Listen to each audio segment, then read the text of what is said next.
नमस्कार दोस्तों, आज मैं आपको नरक चतुर्दशी, रूप चतुर्दशी और यम के दीपक की कथा सुनाने जा रही हूँ। प्राचीन समय में रंती देवी नामक राजा हुए थे।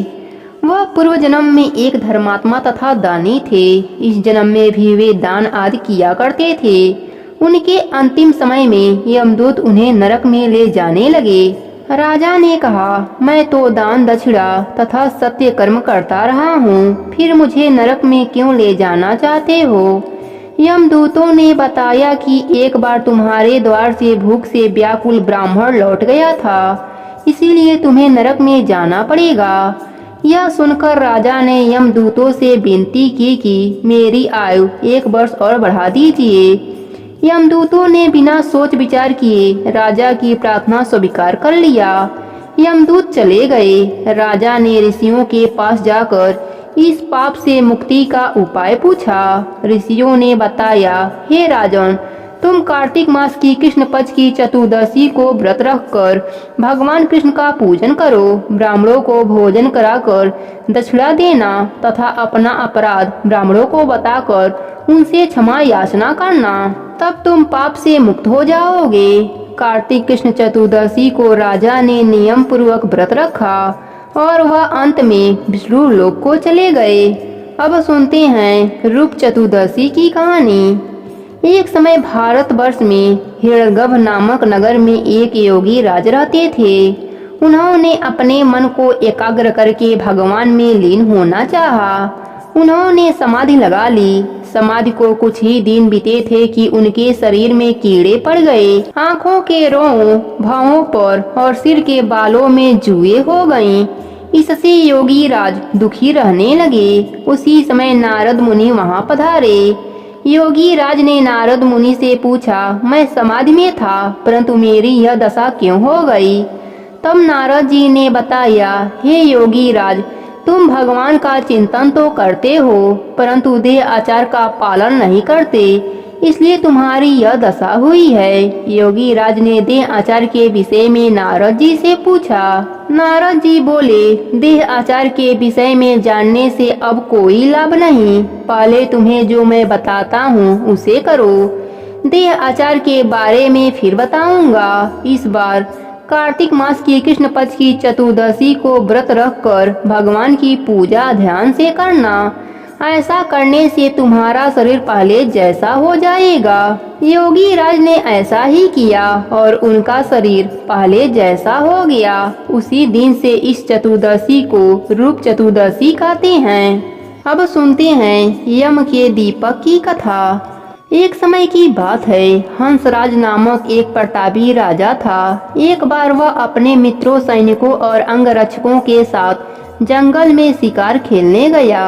संयोग से राजा सबसे बिछड़कर अकेला रह गया और भटकते हुए एक अन्य राजा हिमराज के राज्य में पहुंच गया। हिमराज ने थके हारे हंसराज का भव्य स्वागत किया। उसी रात हेमराज के यहाँ पुत्र का जन्म हुआ। इस खुशी के अवसर पर हेमराज ने राजकीय उत्सव में सम्मिलित होने के लिए आग्रह के साथ हंसराज को कुछ दिनों के लिए अपने यहाँ रोक लिया। बच्चे के छठवीं के दिन एक विचित्र घटना घटी। पूजा के समय एक देवी प्रकट हुई और बोली, आज इस शिशु की जो इतनी खुशियाँ मनाई जा रही है, यह अपने विवाह के चौथे दिन मृत्यु को प्राप्त हो जाएगा। इस भविष्यवाणी से सारे राज्य में शोक छा गया। हिमराज और उसके परिजनों पर तो दुख का पहाड़ गिर गया। सबके सब स्तंभ रह गए। इस शोक के साथ में हंसराज ने राजा हेमराज और उनके परिवार से कहा, मित्र, आप तनिक भी विचलित ना हो। इस बालक की मैं रक्षा करूंगा। संसार की कोई भी शक्ति इसका बाल बाका नहीं कर सकेगी। हंसराज ने यमुना के किनारे भूमिगत किला बनवाया और उसी के अंदर राजकुमार के पालन पोषण की व्यवस्था कराई गई। इसके अतिरिक्त राजकुमार के प्राण रक्षा के लिए हंसराज ने स्वर्ग ब्राह्मण से अनेक तांत्रिक अनुष्ठान यज्ञ की व्यवस्था करा रखी थी। धीरे धीरे राजकुमार युवा हुआ। उसकी सुंदरता और तेज की चर्चा सर्वत्र फैल गई। राजा हंसराज के कहने से हेमराज ने राजकुमार का विवाह भी कर दिया। जिस राजकुमारी से राजकुमार का विवाह हुआ वह साक्षात लक्ष्मी लगती थी। ऐसे सुंदर वर वधू की जोड़ी जीवन में किसी ने नहीं देखी थी। विधि का विधान, विवाह के ठीक चौथे दिन यम के दूत राजकुमार के प्राण हरण करने आ पहुँचे। अभी राज में मंगल का समारोह चल ही रहा था। राज परिवार और प्रजाजन खुशियां मनाने में मग्न थे। राजकुमार और राजकुमारी की छवि देखकर यमदूत भी विचलित हो गए, किंतु राजकुमार के प्राण हरण का कार्य उन्हें करना ही पड़ा।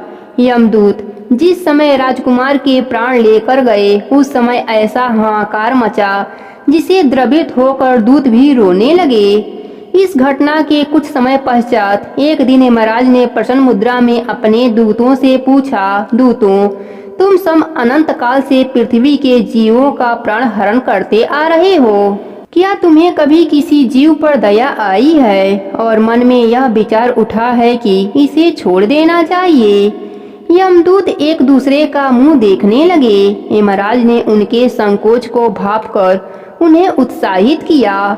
झिझको मत, अगर ऐसा प्रसंग आया हो तो बेझिझक होकर बताओ। इस पर एक दूत ने सिर झुकाकर निवेदन किया, हे मृत्युदेव, ऐसे प्रसंग तो कम ही आए हैं, किंतु एक घटना कुछ ही दिनों पहले हुई थी जिसकी स्मृति मुझे आज भी विचलित कर देती है। यह कहते हुए दूत ने हेमराज के पुत्र की प्राण के हरण का घटना सुनाई। इस दुखद प्रसंग से यमराज भी विचलित हो उठे। तब एक दूत बोले, प्रभु, क्या कोई ऐसा उपाय नहीं है जिससे इस प्रकार की अकाल मृत्यु से प्राणियों को छुटकारा मिल जाए? इस पर यमराज ने कहा, जीवन और मृत्यु सृष्टि का अटल नियम है और इसे बदला नहीं जा सकता। लेकिन धनतेरस के दिन व्रत कर और यमुना में स्नान कर धनवंती और यम का पूजन दर्शन करके अकाल मृत्यु से बचा जा सकता है। यदि यह संभव ना हो तो भी संध्या के समय घर के प्रवेश द्वार पर यम के नाम का एक दीपक प्रज्वलित करना चाहिए। इससे असमय मृत्यु और रोगों से मुक्त जीवन प्राप्त किया जा सकता है। दीपक जलाने के बाद इस कथा को आप जरूर सुने, जिसे दीपक जलाने का पूरा पुण्य आपको प्राप्त हो सके। धन्यवाद।